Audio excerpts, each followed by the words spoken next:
মদিনার পার্শ্ববর্তী একটি এলাকায় একজন মহিলা মৃত্যুবরণ করলে প্রতিবেশী একজন মহিলা সেই মৃত মহিলাকে গোসল দিচ্ছিলেন। গোসল দিতে দিতে প্রতিবেশী মহিলার হাত যখন ওই মৃত মহিলার উরুতে পৌঁছালো, এমন সময় ওই প্রতিবেশী মহিলার আশেপাশে থাকা 4-5 জন মহিলাকে বলল, এই তোমরা কি জানো এই যে মহিলা মারা গেছে তার সাথে কিন্তু অমুক পুরুষ লোকের অবৈধ সম্পর্ক ছিল। আল্লাহর কি কুদরত! এই কথা বলার সাথে সাথে ওই প্রতিবেশী মহিলার হাত মৃত মহিলার উরুর সাথে অলৌকিকভাবে আটকে গেল। এদিকে জানাজার নির্ধারিত সময় চলে আসলো, অনেক লোকজন জড়ো হলো, কিন্তু কি আশ্চর্য বিষয়, ওই মৃত মহিলাকে গোসল দেওয়াই শেষ হচ্ছে না।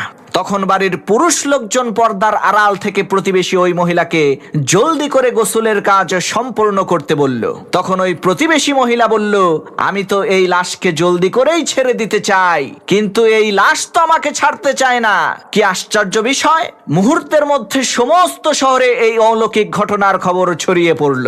এদিকে দিন পেরিয়ে রাত হয়ে যাচ্ছে, রাত পেরিয়ে দিন হলো, কিন্তু এলাকার সমস্ত মহিলারা মিলে যৌথ অভিযান পরিচালনা করেও ওই মৃত মহিলার উরু থেকে প্রতিবেশী মহিলার হাতকে আলাদা করতে পারল না। তাই বাধ্য হয়ে ওলামা একরামের পরামর্শ চাওয়া হলো। তখন ওলামা একরাম বললেন, হয়তোবা এই প্রতিবেশী মহিলার হাত কেটে ফেলতে হবে, আর না হয় ওই মৃত মহিলার উরুর কিছু অংশ কেটে ফেলতে হবে, এছাড়া আর তো কোনো উপায় আমরা দেখতে পাচ্ছি না। তখন প্রতিবেশী মহিলার পরিবারের লোকজন বলল, আমরা আমাদের মহিলাকে ত্রুটিযুক্ত করতে চাই না।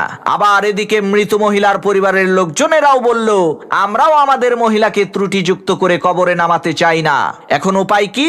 তখন সবাই মিলে পরামর্শ করে তৎকালীন আরবের সবচাইতে বড় আলেম ইমাম মালিক রাহমাতুল্লাহি আলাইহির নিকটে গেলেন এবং তার কাছে সব ঘটনা খুলে বললেন। তখন ইমাম মালিক রাহমাতুল্লাহি আলাইহি বললেন, তোমরা আমাকে ওই ঘটনাস্থলে নিয়ে চলো। যথারীতি ইমাম মালিক রাহমাতুল্লাহি আলাইহি ঘটনাস্থলে পৌঁছে ওই প্রতিবেশী মহিলাকে জিজ্ঞেস করলেন, মারে, এই মহিলাকে গোসল দেওয়ার সময় তুমি কি কিছু বলেছিলে নাকি? তখন ওই প্রতিবেশী মহিলা বলল, জি হুজুর, আমি বলেছিলাম এই মহিলার সাথে অমুক পুরুষ লোকের অবৈধ সম্পর্ক ছিল।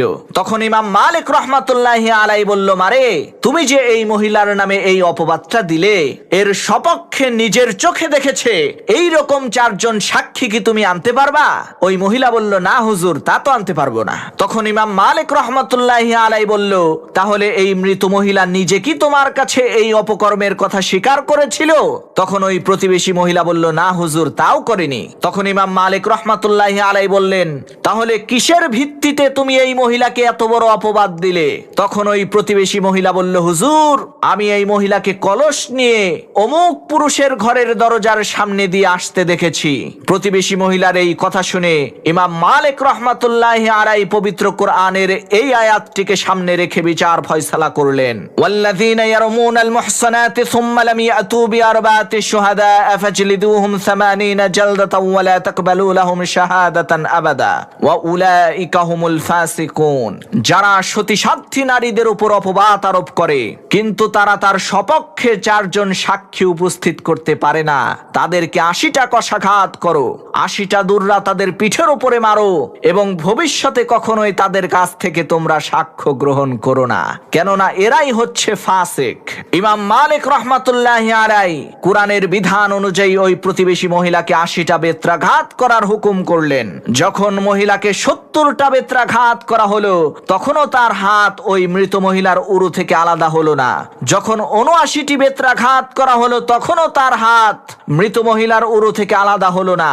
কিন্তু যখনই 80টা বেত্রাঘাত করা হলো, আল্লাহর কি কুদরত, সাথে সাথে ওই প্রতিবেশী মহিলার হাত মৃত মহিলার উরু থেকে অলৌকিকভাবে আলাদা হয়ে গেল।